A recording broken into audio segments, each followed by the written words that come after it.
Welcome to my YouTube channel. मुझे recently पिछले जो हेल्थ एंड मेडिकल फिजिक्स की वीडियोस थी उस पर एक रिक्वेस्ट आई थी कि चैप्टर नंबर 10 है उसकी वीडियोस अपलोड करते हैं हमारे पास फैज़ एम खान की the physics of radiation therapy book किया चैप्टर नंबर 10 की वीडियोस। तो पिछले कुछ चैप्टर की वीडियोस अपलोड नहीं हुई, लेकिन मैंने सोचा जो हम उस चैप्टर को पहले कर लेते हैं, इसलिए स्टार्ट में जो कुछ टर्म्स आएंगे उनको आपको समझना ज़रूरी होगा। अगर वो टर्म्स नहीं समझी होंगी तो आपको आगे ये चैप्टर समझ नहीं आएगा। इसलिए हम पढ़ना शुरू करते हैं, साथ साथ जिन टर्म्स को समझना ज़रूरी है मैं एक्सप्लेन करते जाऊंगी। तो चैप्टर का नेम है हमारे पास system of dosimetric calculations.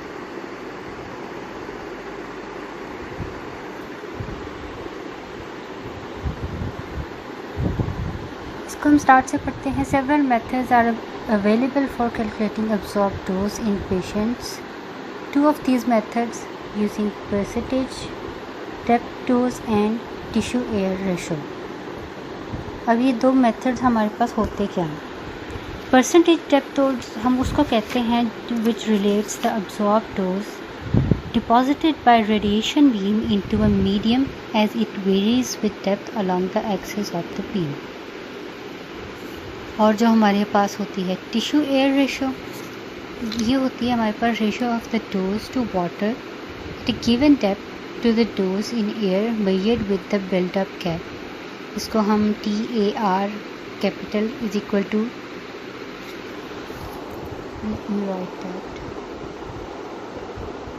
TAR is equal to T into F Z over T into इससे शो करते हैं। जो ये चीज़ हमारे पास है इसको कहते हैं this is the dose eight a given depth Z and distance focus from detector F। और जो हमारे पास ये वाली टर्म होती है इसको हम कहते हैं द डोज इन एयर, जिसके लिए हमारे पास Z इज इक्वल टू 0 होता है। चैप्टर की अगर किसी के पास बुक है चैप्टर 9 में डिटेल से इसको डिस्कस किया हुआ है, अगर वो और ज़्यादा इसको समझना चाह रहे हैं तो वो चैप्टर 9 में देख सकते हैं।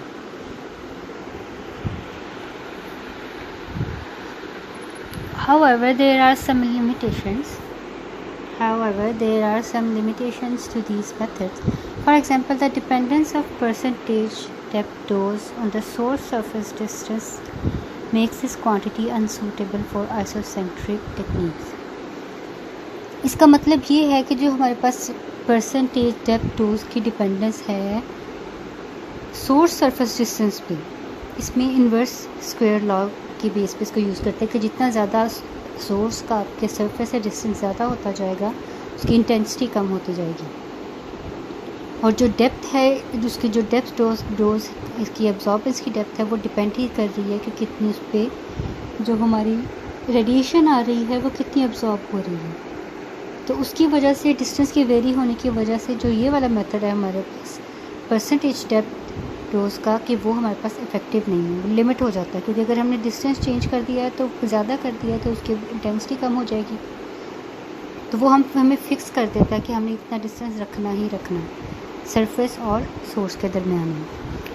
Although tissue air ratios and scattered air ratios eliminate this problem, their application to beams of energy higher than those of Cobalt 60 has been seriously questioned, as they require measurement of dose in free space. जब हमारे पास tissue air ratio and scattered air ratio क्या चीज़ होती है, ऊपर भी हमने टिश्यू एयर रेशो ऊपर भी डिस्कस किया, अभी बता के हटी हूँ। स्कैटर्ड एयर रेशो हमारे पास होती है the ratio between primary radiation and scattered in air radiation at the point of calculation along the central ray of treatment beam. अब इसको आप ऐसे समझ लें जैसे ये वाला एरिया हमारे पास, ये हमारा पॉइंट ऑफ फोकस है जो सोर्स से सरफेस तक, लेकिन उस डिस्टेंस की वजह से ये वाला जो एरिया है हमारे पास, ये स्कैटर्ड रीजन है। तो ये उन स्कैटर्ड रीजन और पॉइंट ऑफ फोकस के दरमियान का जो डिस्टेंस है हमारे पास, ये उसकी रेशो है। Alright. As the beam energy increases, the size of the chamber build-up cap for an air measurement has to be increased, and it becomes increasingly difficult to calculate the dose in free space for such measurements. अब buildup cap में क्या होता है हमारे पास कि जब radiation किसी surface पे पड़ती है तो उस एरिया में सबसे डायरेक्ट वो डोज अब्जॉर्ब नहीं होती, वो पहले इलेक्ट्रॉन्स पे इफेक्ट करती है वो रेडिएशन। वो इलेक्ट्रॉन्स जो होते हैं एनर्जी को अब्जॉर्ब करते हैं, वो फिर आगे कुछ डिस्टेंस ट्रैवल करके वो एनर्जी जो होती है हमारे उस सरफेस पे या जो भी हम जिस पे भी रेडिएशन को हम एक्सपोज कर रहे हैं, जिसको भी रेडिएशन के सामने एक्सपोज कर रहे हैं, उस पर वो इलेक्ट्रॉन्स जो होते हैं वो एनर्जी देते हैं, वो आगे से अब्जॉर्ब होती है अपनी इंटेंसिटी और डेप्थ के अकॉर्डिंग। तो अगर हमने ज़्यादा इंटेंसिटी की रेडिएशन यूज़ कर रहे हैं तो वो बिल्डअप कैप जहाँ पे इलेक्ट्रॉन्स एनर्जी अब्जॉर्ब करेंगे और डिस्टेंस ट्रैवल करेंगे, उसको भी इंक्रीज़ करना पड़ेगा। इसलिए हम इसको फ्री स्पेस में मेजर नहीं कर सकते। हमें मसला होगा अगर हम फ्री स्पेस में इसको मेजर करना चाहेंगे, कंट्रोल में नहीं रहेगी। In addition, the material of build-up cap is usually different from that of the phantom, and this introduces a bias or uncertainty in the tissue to air measurement. Phantom जिसमें हम उस surface को रख के उसको मेजर कर रहे हैं, जैसे यूजुअली वाटर को यूज़ किया जाता है। In order to overcome these limitations of the Tarr-Kaczmarek, I introduce the concept of tissue phantom ratio. This quantity retains the properties of tar but limits the measurements to the phantom rather than in air. A few years later, introduced yet another quantity, tissue maximum ratio, which also limits the measurement to phantom. In this chapter, I developed a dosimetric system based on TMR, tissue maximum ratio concept, although a similar system can also be derived from TPR concept.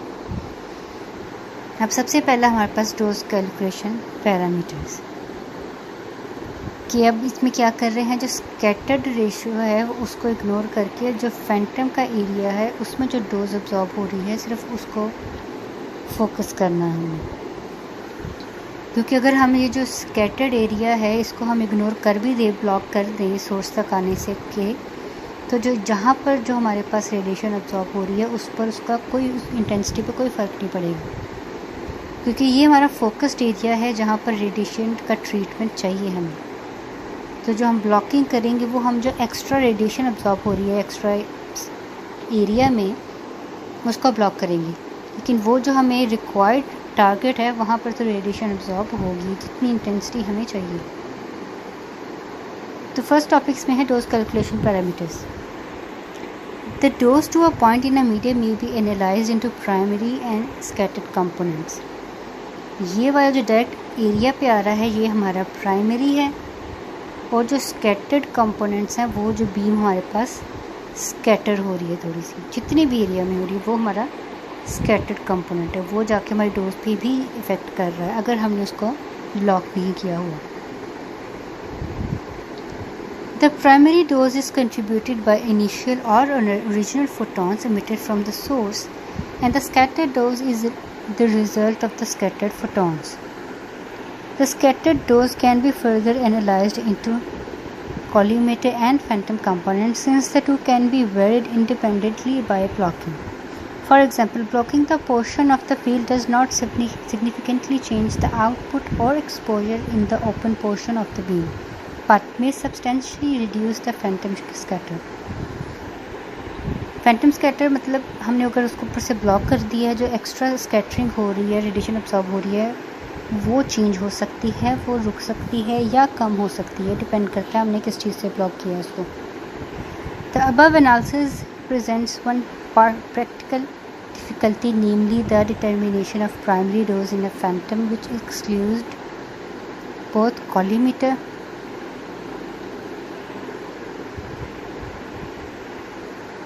and phantom scatter. However, for megavolt photon beams, it is reasonably accurate to consider collimator scatter as part of the primary beam,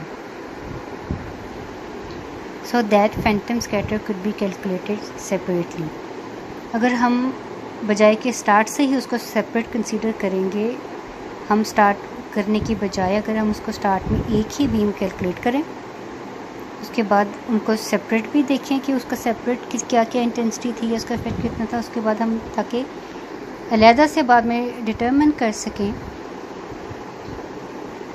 कि calculate separate करके determine कर सकें कि अगर उसका क्या effect था, उसको बाद में सेपरेट करने से क्या इफ़ेक्ट आया या क्या चेंजेस आए. We therefore, well as these to define an effective primary dose as the dose primary dose. अब एक हमारे पास स्कैटर डोज आ रही है, प्राइमरी डोज आ रही है.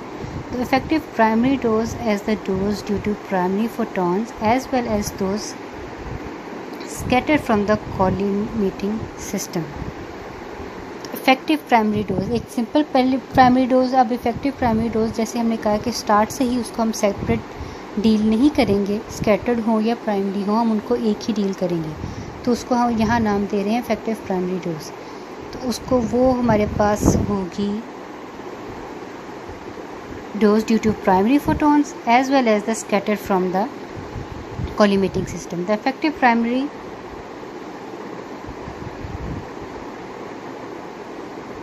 in a phantom may be thought as the dose at depth minus the photon scattered. अब बात वहीं आ गई, पहले हमने उसको एक ही डिस्कस किया, उसके बाद अगर हमने उसको मेजर भी करना है तो जो फैंटम से स्कैटर्ड फोटॉन्स हैं उनको कैलकुलेट करेंगे, उसके बाद हम इफेक्टिव प्राइमरी में से उसको माइनस करेंगे तो वो हमारे पास प्राइमरी डोज भी आ जाएगी. Alternatively the effective primary dose may be defined as the depth dose expected in the field when scattering volume is reduced to 0. अब ये जो बात हुई थी कि स्टार्ट से हम इकट्ठा कर रहे हैं, लेकिन हमें चाहिए ये जो मेन टारगेट है हमारे पास जहाँ पर हमने रेडिएशन थेरेपी करनी है वहाँ जो जा रही है. तो अब हम स्कैटर्ड जो डोज है या फोटॉन्स हैं उनको प्राइमरी बीम में से माइनस करके हम ये आइडिया कर सकते हैं कि जो डोप अब्जॉर्बेंसी होगी वो इस एरिया पे कितनी होगी.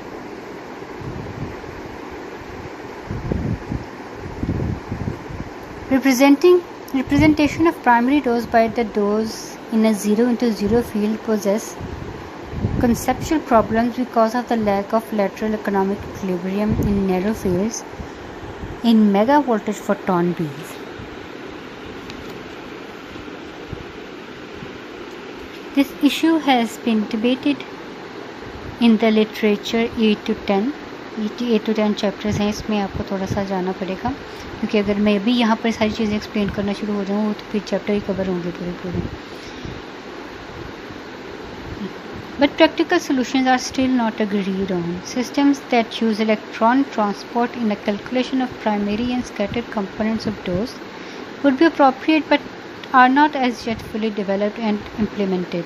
Until then, the concept of 0 into 0 field is to represent primary beams with the implicit assumption that lateral electronic equilibrium exists at all portions and points will continue to be used for routine dosimetry.